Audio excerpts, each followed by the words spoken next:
Good day, everybody. I'm back, and now we're back to our regular schedule. Alright, first of all, let's talk about this topic right here, and shoutouts to Benji Sales for this article right here. Yes, it's come clear that Pokemon Scarlet and Violet has sold an unbelievable 10 million units in 3 days, including 4 million in Japan alone. The biggest Pokemon launch ever! Biggest Switch launch ever! Biggest Nintendo launch ever, and biggest console exclusive launch at all time. That was obviously a jab at Sony and the God of War series, obviously that last one. So yeah, apparently the people in Japan, I guess they have no high standards apparently. You guys don't mind getting a Pokemon game that has glitches, bugs, and other features that don't seem to bother you basically. But that's okay, Pokemon Scarlet and Violet, they're selling well. First of all, you know, it bothers me that people can actually defend this garbage, what you're seeing right here, all these glitches that I'm showing you right now. But, you give Sonic Frontiers a hard time working with inferior tech for the Nintendo Switch. You give Sonic Frontiers a hard time saying the game runs very low res, and of course the pop-in features, but yeah. But the game has glitches, which it doesn't. The game runs fine. I haven't had any issues with it since I bought the damn game.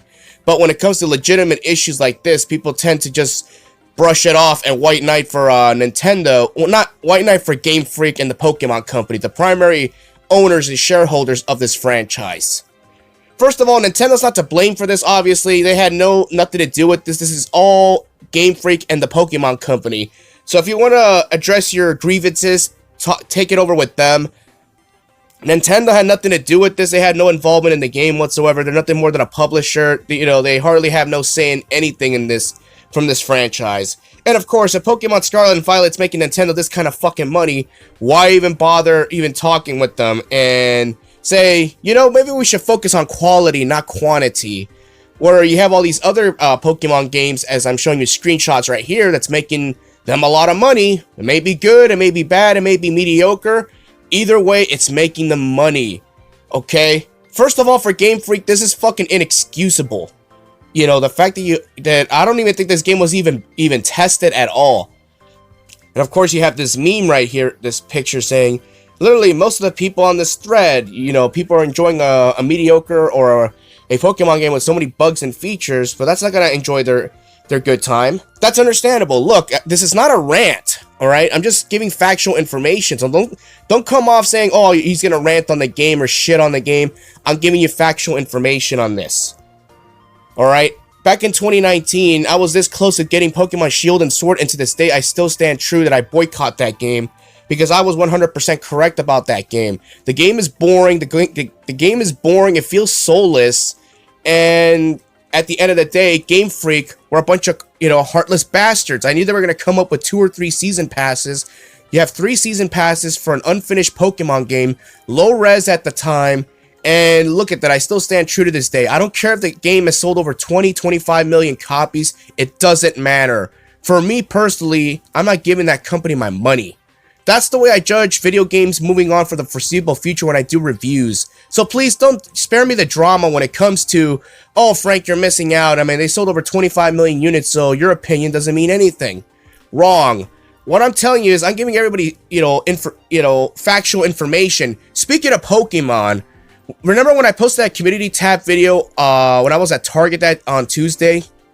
That was 100% true what I just said right there.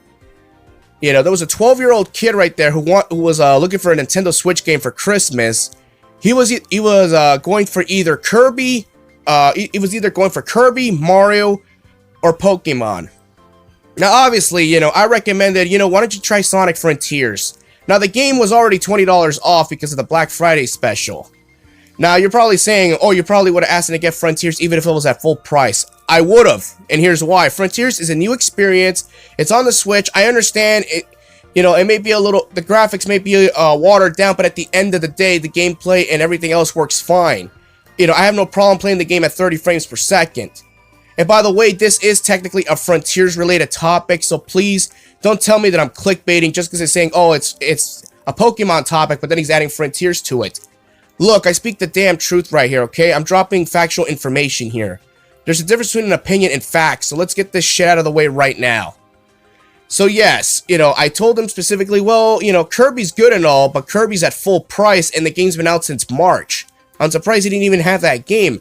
I myself own Kirby in the Forgotten Land. I haven't even played it yet. Still brand new, sealed in the box.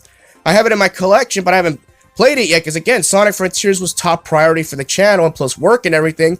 I had no time to play that game. I had no time to play Bayonetta 3. I still have it sealed, brand new. You know, and yeah, Frontiers is the only game I legitimately have right now that I put in over 20 hours right now. So what does that tell you? You know, I'm not saying these games are bad or anything, just that I don't have the time to play these games. And do you honestly think I have time to play another role-playing game? I mean, are you kidding me? Look, the story is I told the kid the truth. I wasn't trying to sugarcoat anything. I told him that Pokemon Scarlet and Violet, those games have glitches and features, and that the game feels like a scam. I told him that specifically, and I told him you should try Sonic Frontiers. You know, at least it's something new. You know, you'll get that. You know, it's open zone, open world. You know, at least you get something different from the last traditional Sonic game. And he said, "All right." He said he said yes. You know, so I quickly got the store clerk to open the gate, or the vault keys, if you say. Might as well go off Frontiers logic. And the final 2 copies, he was able to get one, and I was able to get another copy to buy for my nephew. That's going to be his Christmas gift. And again, if you're having a great time with Pokemon Scarlet and Violet, more power to you. I'm not going to I'm not going to downplay it or anything like that. I'm just going to say, look, this game has issues, it has mediocrity. You know, Game Freak's not going to get my $60. That's all I'm going to say. For right now, I am not buying this game right now. You know, and knowing Nintendo and Game Freak, they're never going to discount this fucking Pokemon game, because when the hell do they ever do discounts or sales for Pokemon games at a fair price? They ain't going to do a $20 drop. They ain't going to do a $30 drop. Nope. They always want full price. Hell, Shield and Sword, they still want full price for a game that's already 3+ years old. It's ridiculous, but at the end of the day, you know, it's Game Freak. They're no longer about quality, they're about quantity. All they care about is lining their pockets with money. You know, it's disgusting, the fact that they sold that many copies for an unfinished or unpolished Pokemon game, but yet people tend to white knight for this. But yet when the Sonic the Hedgehog series does this, everybody goes at an uproar. It's just, you know, the hypocrisy is real, everybody. Let me know what y'all think about this, and I gotta get ready for work. Peace out.